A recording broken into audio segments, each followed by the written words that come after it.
Holy crap, we have our first look at the alien creatures that are with Luke Skywalker on Ahch-To, and we have to talk about it.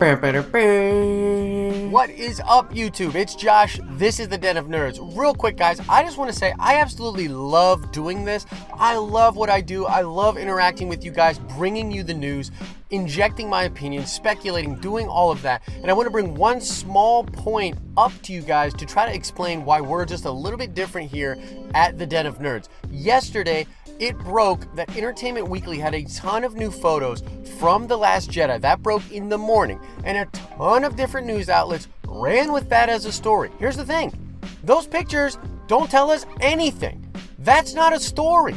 That's not news. And just because it's Star Wars and just because it's new does not mean it is worthy of making content around. In fact, the only photograph in that batch that's even remotely interesting to me is the shot, the external shot of Canto Bight, which is the casino on that mysterious planet. That shot seems pretty cool, but still not exactly newsworthy. However, later that day, Entertainment Weekly broke an article where they go over the Caretakers, who are these guardian-like people or aliens that are on Ahch-To with Luke Skywalker. To me, this is news. So I didn't go over the photographs. I think they're just photographs, but this story, which broke later in the day, is news. So I just want to kind of make that distinction. Guys, look, we're not going to be perfect here at the Den. I'm going to screw stuff up. The people here are going to screw stuff up, but we generally believe that when cool stuff happens and it should be talked about online, we want to be the people that are talking about it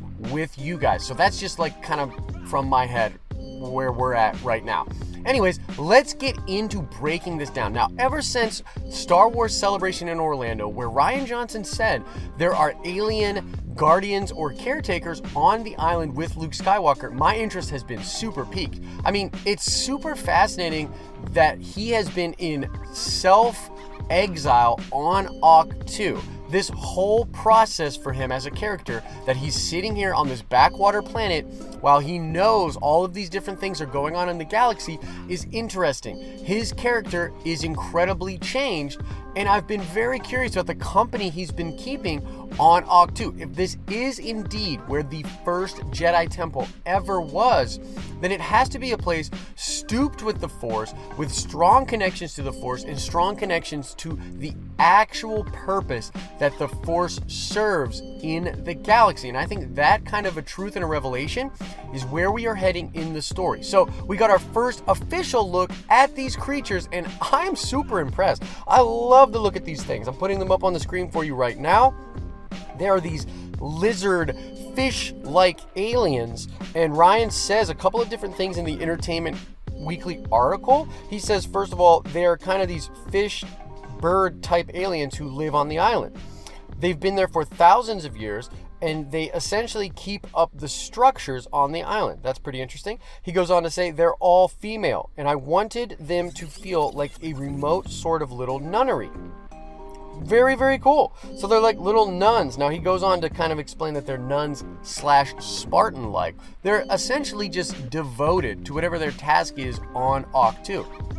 So I find it pretty interesting, the design choices they went for here. Okay, so these are fish / bird type things, which to me just kind of hints at this like evolutionary combining of life. There's been this thing in evolution in biology that I've studied for a long time, and I think they refer to it as the push, where it's essentially this idea that even when you go back to microscopic life forms, that ecosystem would have found homeostasis or balance a long time ago. Essentially, the idea is there's some other kind of a force that is pushing biological life along, trying to get it to a certain point or something like that. And this goes kind of trippy into metaphysical theories. But the idea here is that evolution itself is not simply pushed by changes in environment, but by something else. That the environment would have found a homeostatic basic way of existing way before we got to advanced life. So these creatures to me are very cool because they represent two very primitive forms of life that even on our planet we have got to see evolve. These would be birds and these would be fish. There's a lot of arguments to be made for the fact that the fish that came out and decided or became land-breathing animals because of lack of oxygen maybe in the water or whatever, that is what started the evolution to where we are at as complex creatures. So it's kind of cool that they chose that as a design. They look really, really cool. I find it pretty interesting that they're all female though. They're all female and they're thousands of years old. I mean, so what? Did all of the males die? Is there just one male? And perhaps that's that scary ass sea monster type thing that we keep hearing about that Rey is going to face off with on Ahch-To? Is it possible that they lay their eggs in the water and then that big beastly monster thing plants the seeds and it's just really rare for them to have a male and the females all go up and work on the Jedi Temple? I mean, you know, the Entertainment Weekly article mentions the fact that if maybe this is the first Jedi Temple and these creatures were tasked with upkeep and preservation of this thing, that they had to have contact with way, way early Jedi. So is this a thing where the early stages of the Jedi came, saw these creatures, found these creatures, sort of put them in charge of this place? Or are these creatures themselves the first and earliest additions of the Jedi? That would be pretty fascinating too. So we're not super clear on that exactly, but they definitely have a connection to the Force. That's mentioned in the article, and I think it's pretty obvious. It also talks about in the article that they are aware, but not necessarily super comfortable with, Luke Skywalker being on their planet. So it says that they tolerate him, but they're not super crazy about him being there. To me, this echoes the Bendu. This echoes the feeling and the vibe that we got from the Bendu in Star Wars Rebels.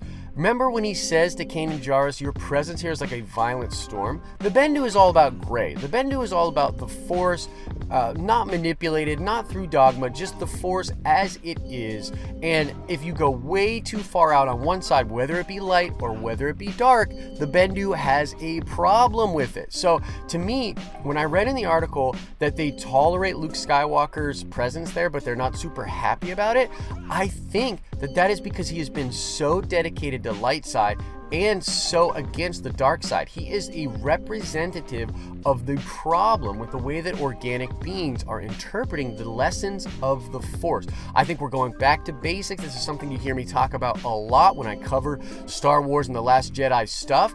But when I heard that about these creatures, I immediately thought, wow.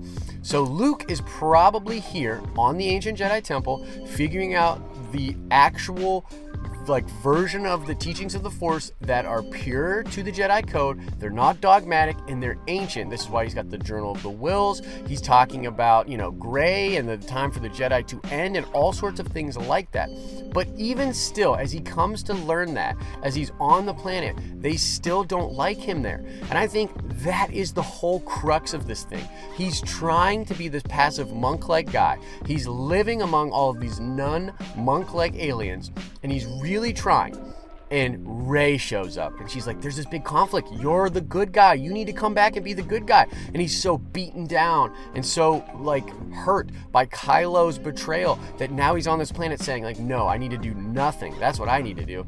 But because of that spark that is inside him that will eventually be the thing that is the catalyst for him coming back into the fold, that's the very reason why they don't like him being there. They can probably sense this in them. We've also heard that these creatures do not want Rey there at all. They hate her there. And that is because she, unlike Luke, has not accepted this gray, hands-off approach. She doesn't buy it. She's not into it. She rejects it. And so I feel like there's going to be conflict between these nuns and Rey. And that conflict is going to tie right into Luke Skywalker and be the eventual reason why he he leaves and goes to fight. I also think that it's interesting that the Knights of Ren or the First Order might end up on Ahch-To. We've heard those rumors. We've seen the photographs. It's very possible that they have a fight on Ahch-To. Will we get to see the prowess of these nuns? Are they more than just hands off? Are they incredibly powerful?